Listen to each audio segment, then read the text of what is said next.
Ready? Time to uncover the truth. The forgotten heir. In 1974, a journalist from Time magazine sat down to profile one of the most celebrated actors in Hollywood. The interview was supposed to be about his career. What it became was something else entirely. During the reporting process, the journalist uncovered a secret that Jack Nicholson's own family had maintained for 37 years. His grandmother was his mother was his sister, and nobody had told him. The deception had been constructed in 1937 when June Frances Nicholson gave birth to Jack at 17 years old. The family made a decision that was not uncommon for the era, a quiet rearrangement of identity designed to protect the young mother from social ruin. June would be recast as the older sister. The grandmother, Ethel May, would become the mother. The story would hold. And it did, for nearly 4 decades, through Jack's entire childhood, through his early career, through his first Academy Award nomination. It held until both women were dead and a reporter found the birth certificate. What makes this case foundational is not the secret itself, but its structure. Nicholson was 37 years old, a working actor of considerable stature, when he learned the truth from a stranger with a notebook rather than from anyone who loved him. The family had destroyed personal correspondence during the cover-up period. The women who knew the answer died without telling him. Historical records suggest similar generational identity deceptions were documented across several major Hollywood figures from the studio era, each one constructed with the same quiet logic: protect the story, absorb the cost, never discuss it. Nicholson has spoken about the discovery with remarkable composure over the years, describing it as a product of its time rather than a betrayal. But composure is not the same as resolution. You can make peace with a thing and still carry it. The architecture of the lie, 2 women playing invented roles in his daily life for 37 years, required a total and continuous performance from everyone around him. If the people who raised you could maintain a fiction that large for nearly 4 decades, what else in the official biography of Hollywood might simply be the version everyone agreed on before the cameras turned on? The buried adoption. She was the most photographed woman in the world, and she died not knowing who her father was. Marilyn Monroe's childhood is one of the most scrutinized in entertainment history. 11 documented foster placements between 1935 and 1942, a mother committed to Norwalk State Hospital when Monroe was just 1 year old, a birth certificate listing a man named Edward Mortensen as her father, a man who died in a motorcycle accident before she turned 4 and who never acknowledged her existence. What the biographies treat as tragedy, forensic genealogists treat as a pattern. The studio system that built Monroe into a global icon employed what were called biography consultants. Full-time staff whose documented function was to construct clean origin narratives for contract players. A complicated childhood was a liability. An orphaned girl with an unknown father and an institutionalized mother was, paradoxically, almost too complicated, the kind of story that required active management rather than simple suppression. Gladys Baker's mental health records remain sealed under California privacy law to this day. The identity of Monroe's biological father was recorded as unknown on official documents, a legal designation that in California at the time could mask a sealed private adoption or a formal illegitimacy agreement. Monroe herself sought her own records in the early 1960s and was denied access by California courts. She was legally blocked from learning her own history. Multiple biographers have documented that this effort, the systematic attempt to find out where she actually came from, contributed significantly to her psychological deterioration in the final years of her life. In a 1956 interview, she said simply, "I never really knew where I came from. I still don't, not completely." Those are not the words of a woman who had been told the full truth and simply found it sad. Those are the words of a woman who had been denied access to the answer. The most famous orphan in Hollywood history may have been an orphan by legal design, her past sealed not by tragedy, but by paperwork, the secret child. In May of 2011, Arnold Schwarzenegger called the Los Angeles Times. The paper was preparing to publish a story. He confirmed it himself, hours before it ran, in a move his legal team had calculated would reduce rather than amplify the damage. The story was this. He had fathered a son with a member of his household staff in 1997. The boy's name was Joseph. He was 13 years old. And he had been living in plain proximity to the family he was never acknowledged to be part of. The concealment operated at a scale that is difficult to fully comprehend. Mildred Baina, the housekeeper, gave birth to Joseph the same year Maria Shriver gave birth to the couple's son Christopher.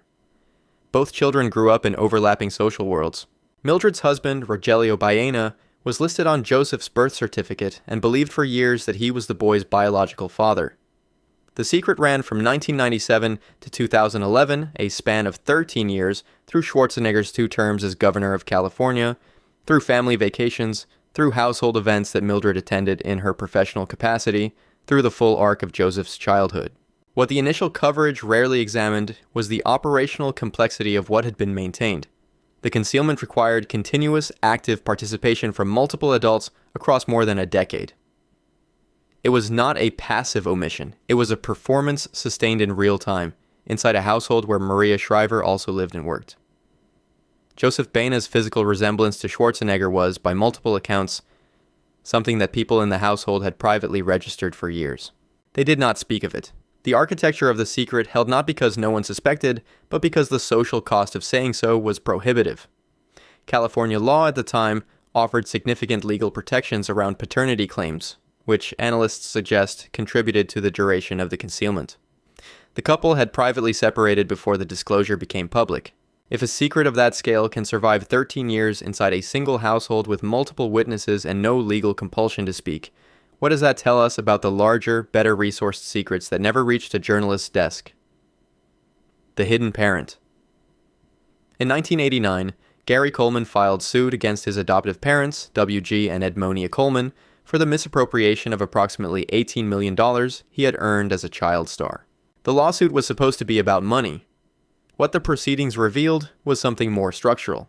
His legal identity documents had been filed across multiple states under slightly variant name spellings, a pattern that adoption attorneys describe as identity layering, a technique used to complicate genealogical and legal searches. Coleman stated publicly on multiple occasions that he had never received a full accounting of his biological family history.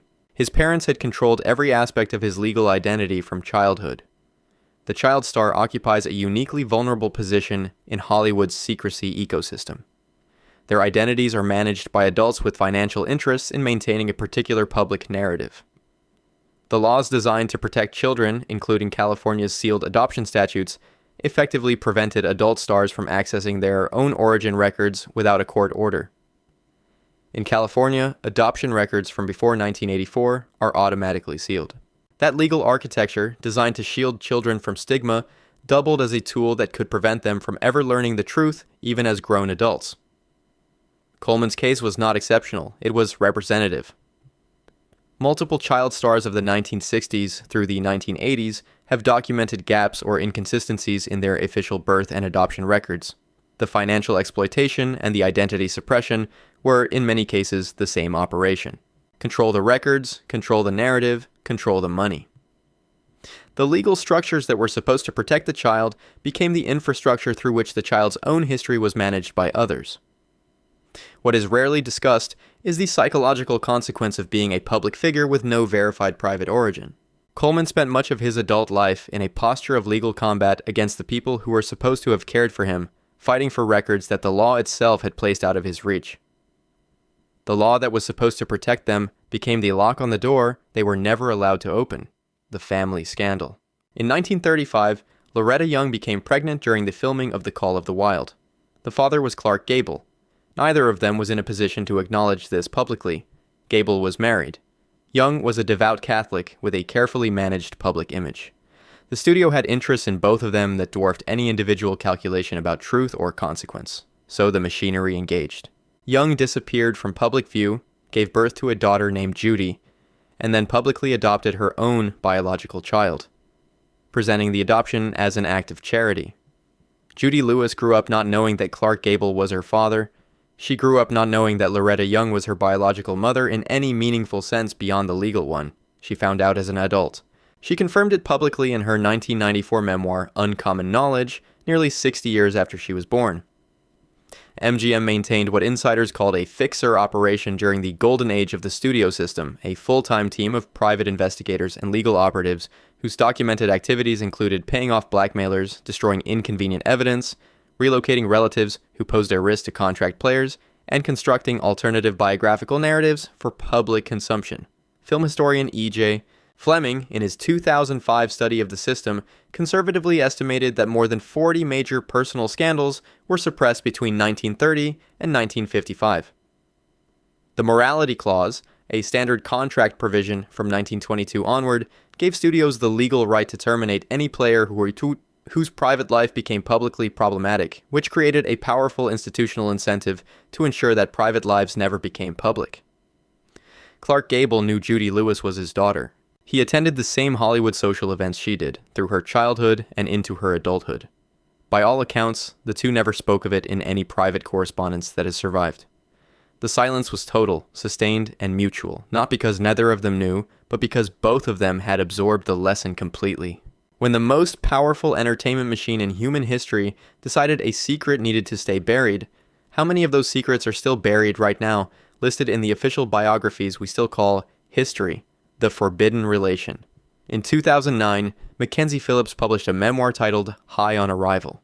In it, she described a sexual relationship with her father, John Phillips of the Mamas and the Papas, a relationship she characterized as beginning when she was an adult, but rooted in a childhood of systematically normalized boundary violations.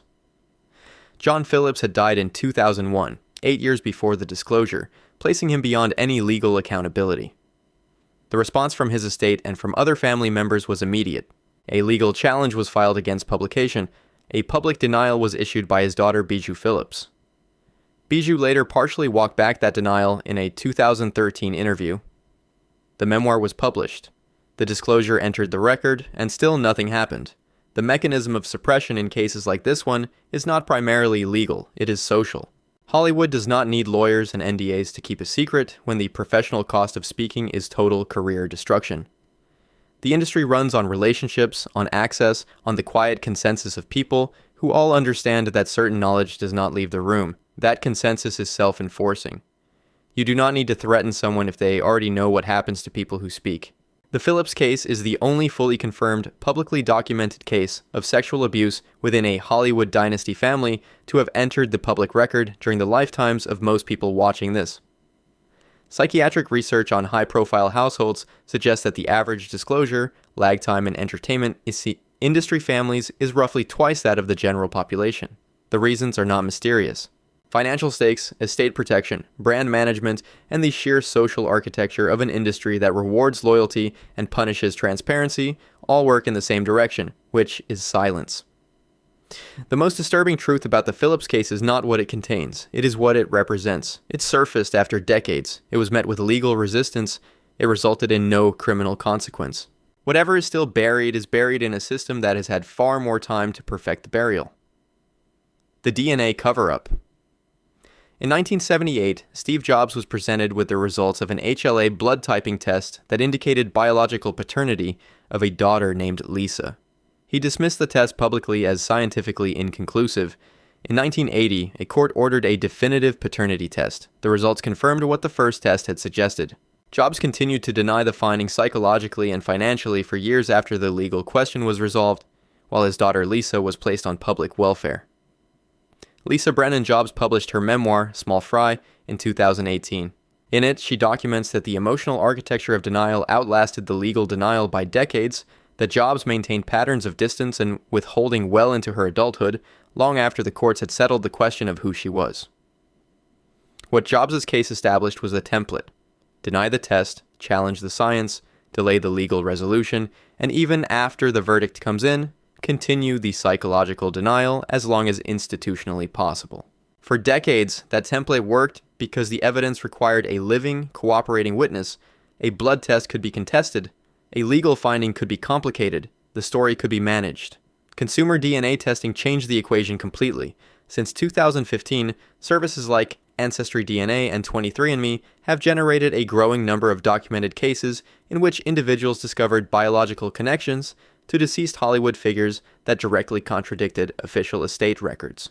California law allows posthumous paternity claims to be filed up to 2 years after a biological parent's death if DNA evidence is available, a provision that generated a wave of estate litigation across the following decade. Entertainment lawyers at a 2021 Beverly Hills Bar Association panel described the rise of consumer DNA testing as a fundamental threat to historical estate integrity. The cover-up did not end when the star died.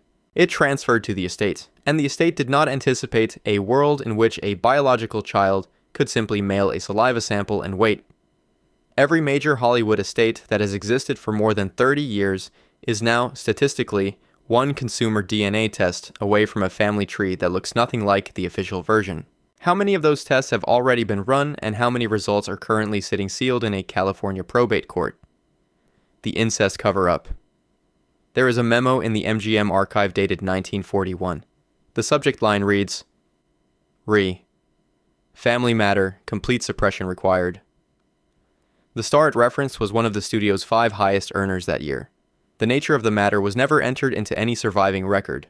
What was entered into the record, across decades of studio-era history, was the pattern, a family dynamic too dangerous to name, handled with the full institutional weight of an industry that had made the suppression of inconvenient truths into a professional discipline. The Coppola dynasty, the Barrymore dynasty, the Sheen family, the Phillips family.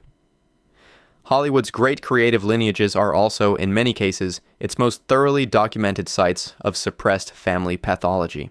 Judy Garland's mother, Ethel Gum, signed agreements with MGM that gave the studio effective legal control over her daughter's personal narrative, including restrictions on which family members could speak to the press. The morality clause, present in virtually every studio contract from 1922 onward, meant that any disclosure of family dysfunction carried direct financial consequences for the star, creating a powerful incentive for everyone in the ecosystem, family members, agents, publicists, studio executives, to ensure the silence held. What the institutional machinery could not fully contain was time. The disclosure lag in entertainment industry families averages nearly double that of the general population, according to research on high-profile household abuse. The cases that surface do so through memoirs published after deaths, through estrangement proceedings that expose correspondence, through children who reach adulthood and decide the silence is no longer survivable. Pola Kinski disclosed in 2013 that her father, the actor Klaus Kinski, had abused her from childhood. The disclosure retroactively recontextualized multiple suppressed accounts from his Hollywood years. None of it resulted in legal consequence. All of it had been known in some form within the industry for decades. The Phillips case took 35 years to surface. It required a published memoir. It ended with no criminal accountability. Whatever remains buried is buried in a system that does not run out of patience. The Hidden Dynasty. In 1945, a studio executive at a major Hollywood lot reviewed the file of a contract player named Archibald Leach. The file contained a recommendation. The name was a liability. Something with more range, more neutrality, more commercial viability would serve the studio better. The player agreed. He became Cary Grant. And in that single administrative decision, a legal identity was constructed, one with its own biography, its own public record, and its own carefully managed distance from the complicated history of the man who had been Archibald Leach.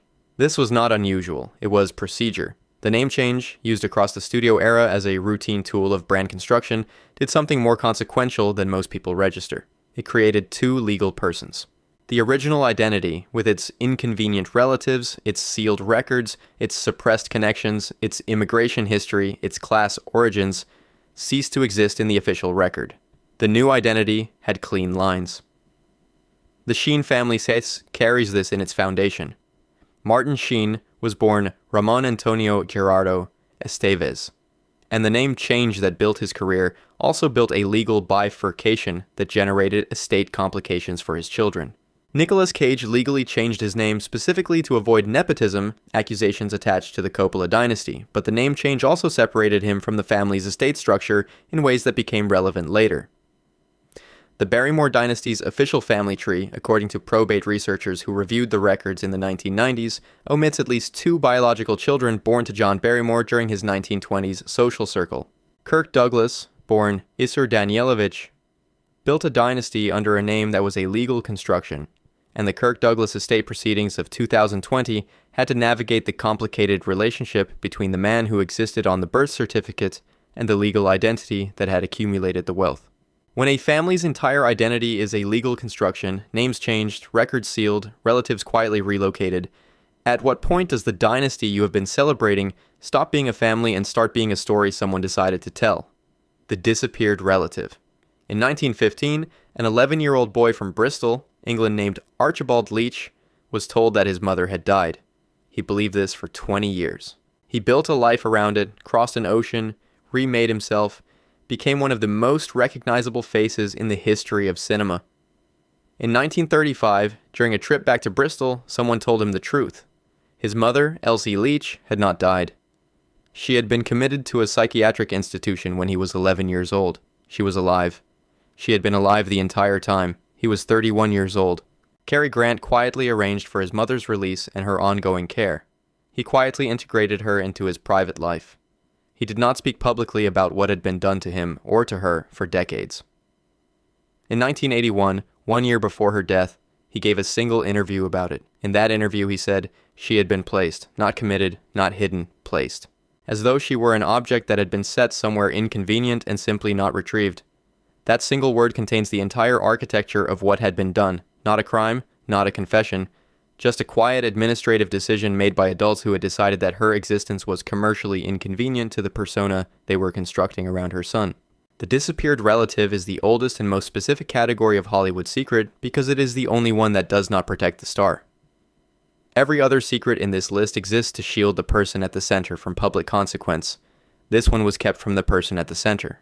The secret was maintained on his behalf, without his knowledge or consent, by people who had calculated that a grieving orphan was a more marketable story than a boy with a living mother in an institution.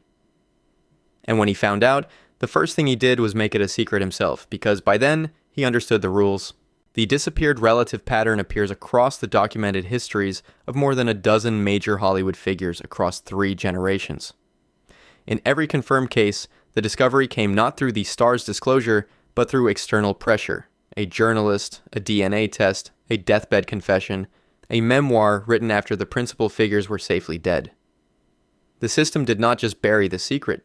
It buried the person the secret was about, placed them somewhere no one would look, and then handed the star a cleaner story and waited to see if they would ask questions.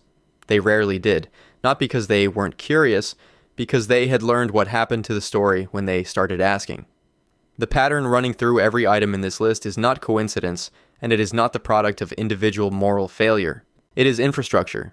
The studio system built the tools, the morality clause, the fixer operation, the biography consultant, the sealed adoption statute, the name change protocol, and those tools did not disappear when the golden age ended. They became templates. They passed into the legal and publicist culture of an industry that has always understood that the story it sells and the story that actually happened are 2 different things, and that the distance between them is a business asset. What you have just watched is not a collection of scandals. It is a map of how power manages truth. The secrets change. The machinery does not. And the most important thing that machinery ever produced was not a film. It was the version of history you were supposed to believe. If any of these cases changed how you see the industry you grew up watching, leave a comment with the one that hit hardest. Subscribe if you want to keep pulling at the threads. The archive goes much deeper than this list. Someone once said, the best place to hide a secret is in plain sight. Hollywood didn't just believe that, it built an entire civilization around it.